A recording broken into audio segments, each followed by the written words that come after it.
Hi everyone, today I just want to make a video around what will happen if you don't quit alcohol and you continue on the bad path you're on, where you'll be. And it's just something that popped up again just from looking back in the comments, and it's something that I just wanted to kind of briefly speak about, that some of the kind of perilous situations that some people are in or finding themselves in.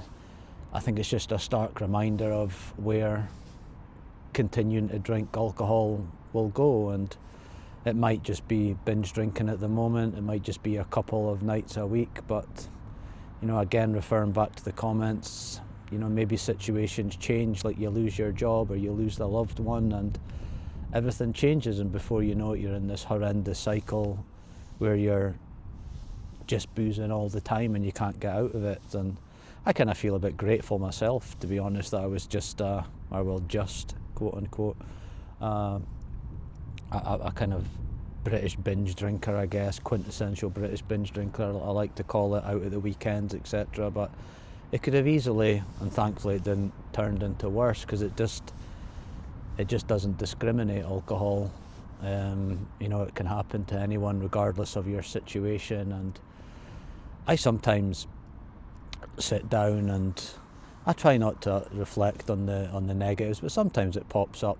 Sometimes you wake out of bed on the wrong side of the day, and maybe sometimes you're more anxious than other days, etc. But I like to look down the paths where it was leading me.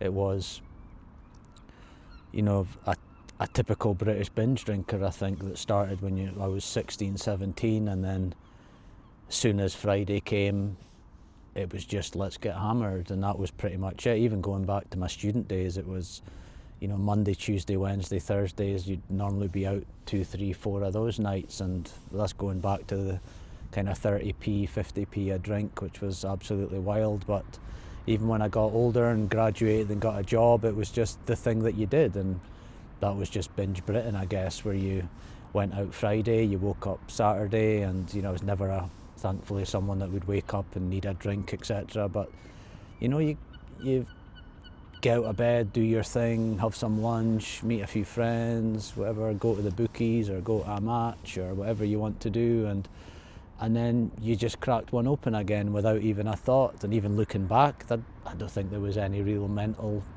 thinking, just a subconscious decision where that's what you do. And if you were off the Monday, it would continue on to a Sunday sesh. And it was just the same with holidays as well, where it was just, the goal was to get absolutely minced. Ibiza for a few days, or Magaluf for a week, or Ayia Napa for a few weeks. And that just kind of stopped getting fun. And luckily for me, I quit back for the second time, and after quitting for 5 years and starting stupidly again, July of last year, I finally quit. And like I say, some days I kind of like to reflect on the past, and maybe it's something you should do, but like I say, some days you just wake up on the wrong side of the bed, or you get maybe listening to music that you used to listen to back in the day, and just something triggers that memory, or the anxiety is there, and you just start overthinking stuff because you've got a bit of time on your hands. And I don't even really want to think of where I would be if I was 50 and I kept on going, or 60.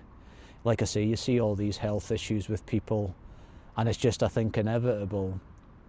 And it's just a position where you don't want to be at. And you kind of forget that you're not only putting yourself through it, everyone around you goes through it as well. And there's quite a few channels out there with kind of guys that are a bit older than me that I watch, and they've just had some absolute harrowing experiences. And compare that to my path now, where I know for a fact this time that I'm never getting back on it ever. It was really difficult to get out that binge drinking cycle again when I got back on it, and it would have been 2022. As usual, I think I sincerely said as well to myself that I'm done 30, 40, 50 times, I don't know.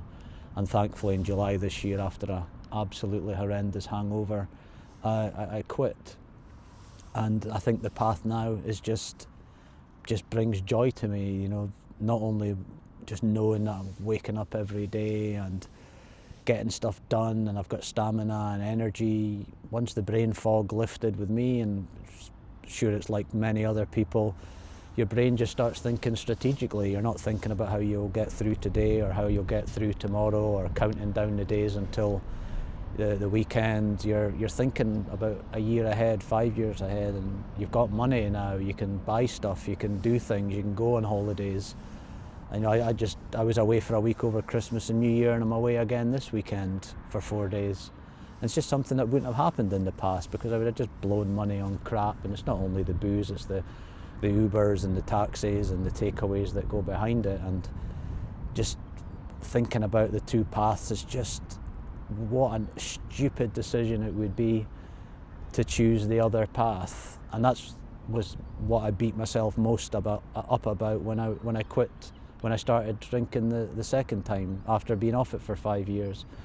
It was just so stupid, and that realisation that you're back in the cycle is the worst feeling ever. And I think if you're sitting watching this at home, and it seems half the people watching the videos are kind of not started their journey and they're really wanting to, and even if you have started it, just like I always say, just take a moment and think about the path that you're going down, or the path that you were on.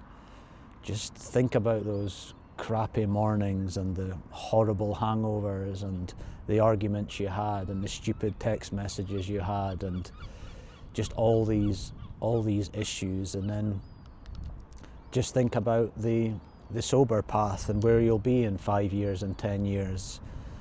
Just a much better relationship with family, with better relationships with kids and grandkids, and being present and having a savings account, paying off your mortgage, buying that dream car you always wanted to, finally visiting the places around the world where you've always wanted to see, and never dying on a Monday and Tuesday, and just sit down and find a quiet moment to just reflect on that, because it's just madness to think that we would choose the dark path, the alcohol path, when we all know where it leads. We know it's a long and slow and horrible road compared to this bright path where you know it's going, and you know it's going to lead to a great life. And it's funny because when you think about it, if I watch a lot of kind of TED Talks and just watch a lot of kind of YouTube interviews with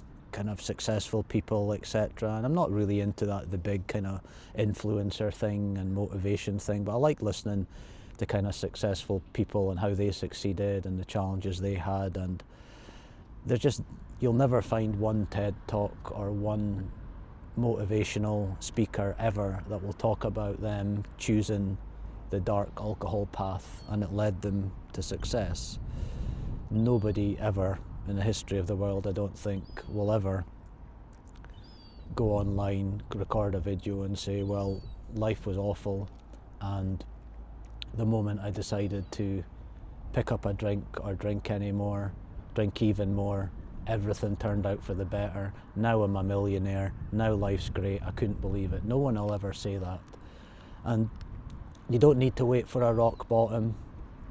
You just don't.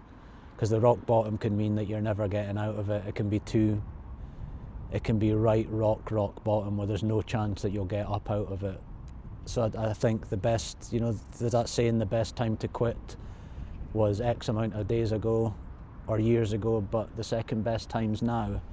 And just try a 30-day challenge, something like that, where you're not really overwhelmed, because it can be so overwhelming to just say, I'm never ever drinking again. It can just be too much. So just do a 30-day, for example. If you're really worried, go to the doctor, especially if you're in the UK and Europe where it's already it's free to turn up, and although it's not technically free, you've paid your taxes, of course, but you won't need to shelve out any more money to go see them, and just be honest with them. You want to quit, you want everything checked, and then start your journey, and it will be the best decision you ever made.